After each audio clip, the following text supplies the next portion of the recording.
Look, I just finished recording this video that you're about to watch, and I realize I said it was going to go for about 10 minutes, but it goes for longer. And so clearly I need to work on that. But I kind of had my verbosity set to 2. That's a nerdy machine learning joke. You probably get it if you ever built a Keras model. Anyway, there's timestamps below if you want to check them out. Otherwise, there's also, I'll remind you in the video, but there's an article below if you prefer to read. Treat this video as something like you can listen to in the background while you're cooking a nice meal or going for a walk or something like that, because you don't necessarily have to just sit there and watch me talk about the points throughout it. But yeah, enjoy. Manuela sent me an email the other day, and it said something along the lines of, how can a beginner data scientist like me, actually, let me just find it and I'll read it out to you exactly. Mail, Manuela. Here we go. Hey Daniel, I have a straightforward question. How can a beginner data scientist like me acquire experience? I did some courses and did some projects, but some interviewers said, I liked your formation, but you don't have the minimum experience we want. Come back later. Nowadays, many companies hire freelancers through freelancers companies. To me, it seems I'm running in circles. So the main question was, how can a beginner data scientist like me gain experience? And so what I did was I wrote back a fairly lengthy email with some points of, now this is a big disclaimer on this video actually, is that I'm not going through any kind of job at the moment. I work for myself and I'm happy doing that for the time being. So you should be very cautious of anyone offering, including myself, this is the disclaimer, anyone offering advice that they're not actually pursuing themselves. However, because Manuela asked me this question directly, I replied with the steps I would take if I was going for a job. So I turned them into an article as well, so if you want, you can read that article.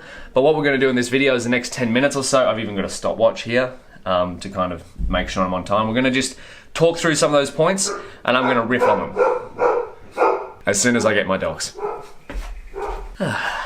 Puppies, gotta love them. Now, where were we? Well, the first point was, well, how does a beginner like me get experience? So if you were going to apply for a job, a lot of them say, you'll read the job postings and they'll go, required, here's your skills. You might require, let's say, pandas, matplotlib experience, data analysis, modeling, etc., Python code, maybe some SQL if you have to query databases, yada, yada, yada. Okay, you might go, yep, I've ticked, I've got some experience doing those things, but then you'll see the dreaded dot point, the one that says minimum 3+ years experience. And of course, if you've been studying like many of us do online by yourself, like chances are you don't necessarily, or like Manuela doing some courses, doing some projects, you don't necessarily have 3+ years experience. I mean, me personally, I think I just crossed the 3-year mark of studying machine learning full stop. Like I started in maybe July 2017 and it's now July 2020. So I've got 3 years of just starting to now, and I've got about 14 months of hands-on experience in an actual role. So if I did want to apply for one of these roles that said something like, you need 3+ years experience, what would I do? Now the first point you have to remember is Manuela said that he'd done some courses and projects. There's a gap. There's a gap between courses and experience. And now I can say this because I'm someone who, first of all, has hands-on machine learning experience, and second of all, teaches a machine learning course. So what happens in a machine learning course or any type of online course is the instructor has done a lot of the thinking for you. So of course, you can't cover everything in a single course, otherwise it'd be far too long. So they've taken the entire corpus of whatever topic it is, say data science or machine learning, they've compressed it they've compressed the knowledge. In machine learning terms, they'd be like an encoder, compressing the knowledge into a lower feature space, making the knowledge understandable for someone who's like a beginner going through a course. Because if you start too outlandish, too far, the students are going to be like, well, I don't really understand what's going on. So you have to build it up. You have to, it's almost like you're holding a student's hand as they're going through. And I've experienced this both on both sides. So going through a course and then finishing a course and trying my own project and going, wow, it's actually quite hard to bridge the experience you get in a course to working on a project of your own. Now, this includes the projects that are within courses. Because for a project to be within a course, again, same thing has to happen. The instructor has to do the thinking for you. They have to get the knowledge of what the project takes and compress it into an understandable form to step you through it, to go, hey, here's what you do first, here's what you do next, and here's the outcome you should probably be looking for. Whereas real life projects don't really have that. You might have some idea of what the project you might want it to look like. But chances are, if you've ever worked on anything of your own, it doesn't usually turn out exactly how you imagine it when you first begin. Because of course, as you go, you're going to learn different things. Now, the example I had here between the courses and experience gap is, remember how many times when you were little, maybe your mother and father told you how hot the stove was ooh, don't touch the stove, don't touch the stove, don't touch the stove, it's hot, hot, hot, hot. Maybe you're 2 years old, 3 years old or something like that, and you're exploring the world, you can't really see, but you're trying to feel around, you're like, oh, what's this? And they're saying, stay away from the stove. Now, chances are you probably heard them say this a number of times. Similar to how an instructor steps you through a project and going, at this step you want to make sure your data is in the right shape before you pass it to a neural network. But chances are you didn't really learn that the stove was hot until you touched the stove. And so you're down here and you're reaching around and you're going, your parents say, hot, hot, hot, hot, and you're still reaching around and you go, right? And that's a lesson that you're never going to forget, are you? And now, luckily, that doesn't necessarily have to happen for everything. Thankfully, we humans can learn that it's not a wise idea to get hands-on experience crossing the road and getting hit by a car to know that it's not safe to cross the road when you don't look both ways. But the lesson here is, or how we can relate that back to the courses and experience gap, is that the courses are the equivalent of your parents telling you don't touch the stove. Whereas getting your own experience is the equivalent of you actually touching the stove. So do you see how those two different experiences are different types of knowledge? So courses are, yes, important to begin with. You get foundation knowledge, they're nice to have. But that knowledge really won't be cemented until you put it into practice yourself. And this leads us into point 2, which is start the job before you have it. Now, I posted the article that I wrote to go along with this video on LinkedIn, and someone commented on the post giving their exact hands-on experience with this point, the start the job before you have it. Now, this one's lying in plain sight, this one here, is that if you have an ideal role that you can think of, whatever it is, whatever company it is, whether it's not even a company, to be honest, like you can do this. The beautiful thing about a lot of these points is that they relate to not only getting experience as a data scientist, but even if you weren't going for a data scientist role, it can be related to almost any endeavor. So the advice contained in here is generalizable. Start the job before you have it. Now, the comment on the LinkedIn post was something to do with freelancing. So Manuela mentioned freelancers. So many companies hire freelancers through freelancer companies. So let's say you're on a freelancing website and you saw a job posting there. This is what this person did on LinkedIn. And they said they saw a web scraping role. And they didn't have the full-on experience that they needed to apply for the role. So they looked at the job posting and they looked at what it required, and say it required these 3 steps. Well, they went and did those 3 steps over the next week or so, and then contacted the person who posted the role and said, hey, I've actually got a little bit of a head start on these 3 steps. I may not have the exact experience that you're asking for this, but I've actually started this project already. And so that's what you can do if you want hands-on experience with anything, with any job, with any role, with any activity. start it before you formally have it. So let's say, for example, for my concrete example that you can actually refer to is a couple of weeks ago I worked on an Airbnb project. So let's say I wanted to, Airbnb is probably one of the handful of companies that I'd work for because I like what they offer. I like their experience, I like their design, and I think it's a cool thing that they're doing, the cool thing that they're building. If you're interested, the other ones are probably any of Elon Musk's companies. But at the moment, as I said, I prefer to work on my own and build my own.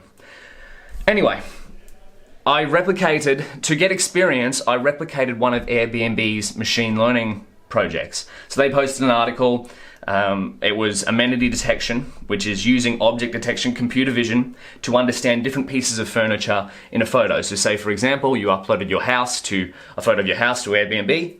What amenities do you have, such as a fridge, a microwave, an oven? Airbnb used computer vision to see if that could assist in filling out the property listing. And so I just spent 6 weeks replicating that. I wasn't going for a job at Airbnb, but if I was, I could go, hey, you know what? I could apply to their team and say, you know what? I see what your machine learning team's doing. I actually started this already. I actually started working on this project. I replicated it myself. I personally didn't end up improving on theirs because I didn't have their internal data. But you could at least say, hey, I went through these steps. This is what I've done. We'll get to that point in a moment. But that goes with whatever role that you're after. Do your research. If you're smart enough to learn the basics and foundations of data science, you're smart enough to research and figure out what particular roles require. And so, the next one is the follow-up. That was point 2, by the way. Start the job before you have it. The follow-up. Now, Manuela said, some interviewers said, I liked your formation, but you don't have the minimum experience we want. Come back later. And this is another very, very forgotten point. It's in a lot of human relationships could actually be improved by the follow-up. Is that how often have you had an encounter with someone and then it's kind of, you thought, wow, I'd like to potentially meet that person again, and then it's kind of fizzled out because neither of you reached out to each other. You might have, let's say for example, might be your crush or something like that. You might be going, well, they should reach out to me. We had this encounter and I'm not gonna message her or him, whoever it is, until they message me. You know what? They're probably thinking the same thing. Or, in the case of an interviewer who's dealt with, let's say, 100 candidates, which is probably a conservative estimate depending on where you're applying for a role, let's face it, they're not going to remember you. And the same thing happens, my experience with this is when someone emails me, and when my email inbox is clogged, I try to get back to everyone. Sometimes some slip through the cracks. You know, the ones I reply to most often are the ones who remind me, hey Daniel, you know, you've been pretty slack, you forgot to reply to my original email, just wondering if you got it. The likelihood of me replying to that email, the person who followed up, goes up exponentially.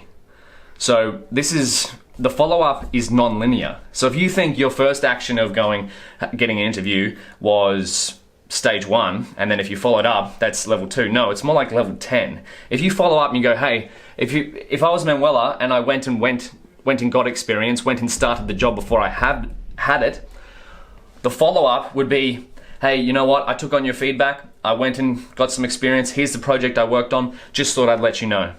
That's the follow-up. That's as simple as it could be. Nice and simple, nice and direct. And that's what Manuela's, I'm more likely as well, this is the directness, this is where it's worth practicing some sort of business writing and being specific with your questions. I'm more likely to reply back to emails that ask specific questions or are succinct and go, hey, here's what I did, would you like to, here's my question. That's it, nice and simple. Keep it simple. So, the next one is, after you followed up, or again, these points aren't sequential, you can do them in any order, is get to know someone. And now this is really important, is that what I found in my experience, again, all of these are biased with my own experience, so you might have found something else. If you have, leave a comment below and share your experience, is that a lot of job postings, a lot of jobs are actually never posted in a company. When I was working at Max Kelsen, which is the machine learning company that I worked in my local city, we had a lot of hires. Our team grew, I think, by about 3 times, maybe 4 times the size. Our machine learning team grew. I think I was the 3rd. By the time I left, we had maybe 15 total in the machine learning team. And a lot of our hires were not from posting roles online in like a job portal or something like that. They were from people that we knew, like directly knew, had contact with. And maybe they didn't have hands-on machine learning experience, but see, this is human nature. People like to work with people that they like. That's it. Regardless of, okay, and it might be different for things like remote work and all that sort of stuff, but if you're in the office interacting with someone, let's face it, you want that person to be someone you enjoy spending time with. Now, you might go, oh, well, Daniel, what if someone's skill is higher than someone else? And yes, of course, in a perfect world, that's how it would work. We would hire the person with the highest skill level. But frankly, the way humans work, and if you're telling yourself like we're completely rational, we hire on the best talent for the role, etc. Not in my experience. Okay, you might be different. But people usually hire people they like. And the example of this is that a lot of the hires that we brought on, we didn't even post. We just said, hey, yeah, we might need someone else. Do you know anyone? Yeah, actually, I do know someone from my math class, and they haven't done much machine learning, but they're pretty quick at learning stuff. So let's get them in and see what they can do. And again, might be different at different companies. But that's how we essentially hired a lot of our new team members, was from someone who knew someone. And my story for this is I went to an artificial intelligence meetup. I can't remember the date, but let's just say at some certain point. And then 7 months later, I was working for the company, so Max Kelsen, that ran that artificial intelligence meetup. And when I went to meet people, I didn't even know that they were hiring. When I went to meet people, they said, meet people at the company, they said, oh yeah, well, I was able to say, yeah, I went to this meetup and I was fascinated. I've been following your guys' work ever since. And so, as much as us nerds who like to spend time at computers like to believe, people still like to interact with their meat bodies. And again, remote work, yes, I work mostly remote at the moment, but this is, again, different roles require different things. So the way you get to know someone is when social distancing rules and all that sort of stuff allow, you go to events. Or we go into the next point, which is share your work. So before we elaborate on that, getting to know someone, I treat job portals on the internet as dead. So if I click a button to apply for a job, I pretend there is no chance I'm getting that. So I have to seek out the right person to talk to, and if you want to do this digitally, you can search. Again, do your research. If you've got the skill to learn data science or machine learning or something like that, you've got the skill to look out and research the people who you should talk to, contact them, message them directly, just like Manuela emailed me. Be succinct, be direct. It's like, hey, here's what I'm working on. I see you got this position for this role. Or they might not even have a position for that role. Just say, hey, I'm just touching base. I'm interested. I enjoy your work. I'm looking for experience. I just wanted to get to know you, or just say hello. That's all it has to be. Nice and simple. But now, if you're not great at outbound, make the opportunities come to you. This is the other point. Share your work. So right now, this is not to brag or anything, but because I have so much work, again, I'm still a newcomer to this field. Like if you look at me and you look at these videos and you go, wow, Daniel must be an expert, you must realize that I'm still learning as well. I'm about 3 years into studying machine learning and working on it full time. So that, in this grand scheme of things, that's basically nothing. Because real skill comes only after about 10 years of doing anything hands-on. So I'm about 30% the way through to getting to real skill. But the reason is I I appear that I have more skill than I do is that all of my work is public. You can see everything that I've done. If you find me online, well then it's all there. So a very important point is that there are probably lots more people out there that are far and beyond more skilled than I am, except that I appear more skilled because I've communicated my work. And now, is that fair? Well, I don't know. How would you make that fair? That is my strength, is communication.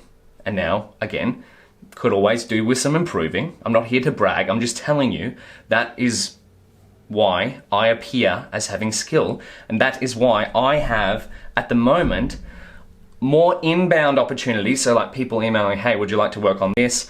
I have to reply to, no, sorry, I'm working on other things.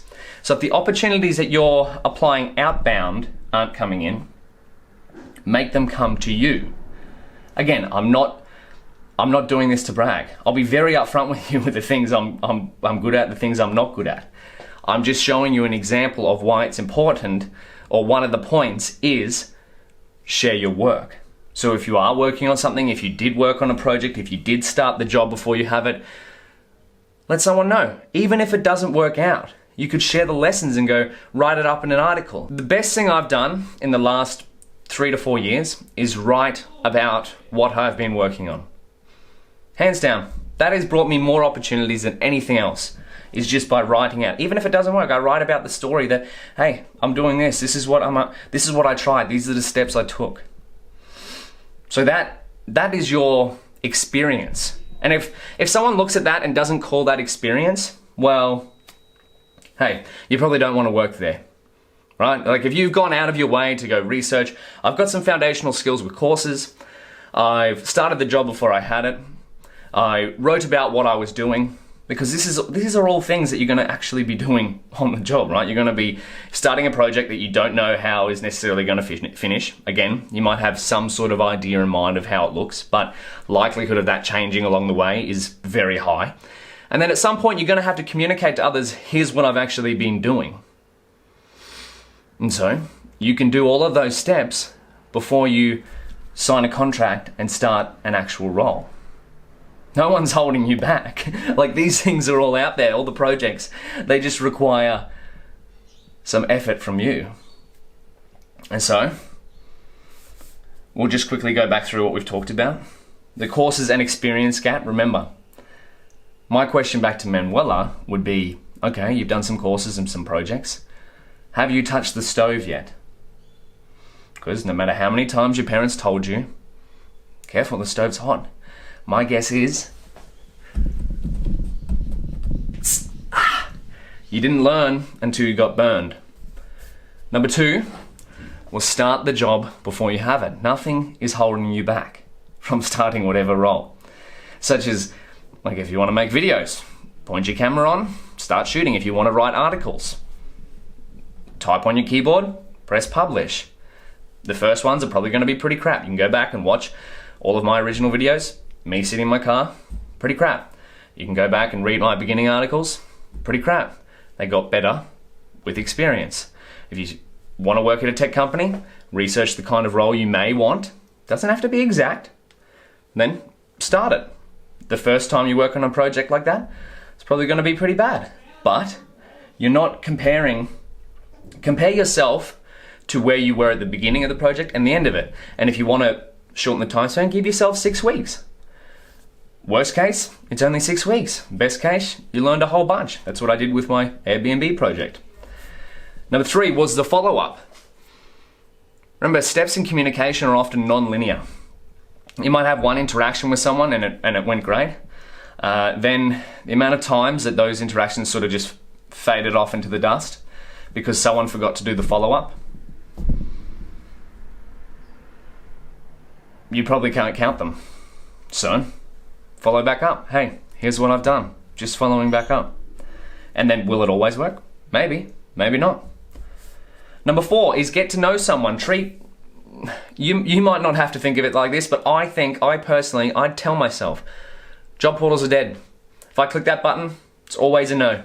So I have to go out of my way, I have to go above and beyond to figure out a way to get to know someone, because most job postings probably not listed. Number 5 was share your work. If your outbound applications aren't working, make them come to you. Share your work. That is experience. And if you want some further reading on this topic, a couple of things I would recommend is the book So Good They Can't Ignore You by Cal Newport.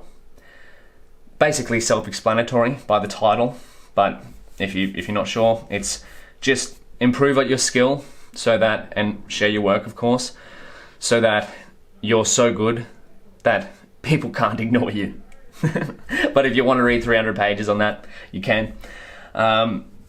Next one is another blog post that I did, which is how to communicate and share your work. So a lot of courses and material, it's actually part of, like that blog post is part of the machine learning course that I teach, because a lot of them are very good at telling you what to do, like what code to write, but not very many of them teach you the how around it.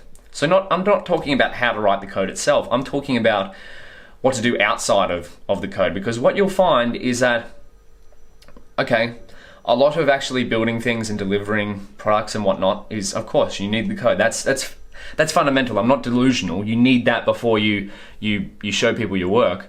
But there's a lot of steps that go around that to getting something in the world. And I assume that's probably what you want to do, is build things that bring other people value. And the final one is, don't call yourself a programmer, which is another blog post, which is basically the readme.md of starting a role. You might be thinking, Daniel, this video is on how to get experience before starting a role. But yes, we talked about this. If you're smart enough to learn skills, you're smart enough to read that article, Don't Call Yourself a Programmer, and reverse engineer what's in that article to start doing that. Start the job before you have it. So there we go. Touch the stove, start the job before you have it. Don't forget the follow-up. Get to know someone. Treat job portals as dead if you want. And share your work, and there's a few further reading tips if you want. So, Manuela, I hope you enjoyed that reply. If you've read the article, don't forget, actually, there's a link below. You can read the article. If you have any other questions like Manuela's, which was, how can a beginner data scientist like me acquire experience? You can always email me. That's pretty easy to find. Do your research. Otherwise, leave a comment below of any questions that you may have similar to that. Could be related to this video, and I'll probably answer all of them.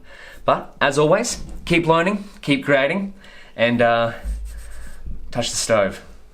Final reminder. I'll see you next time.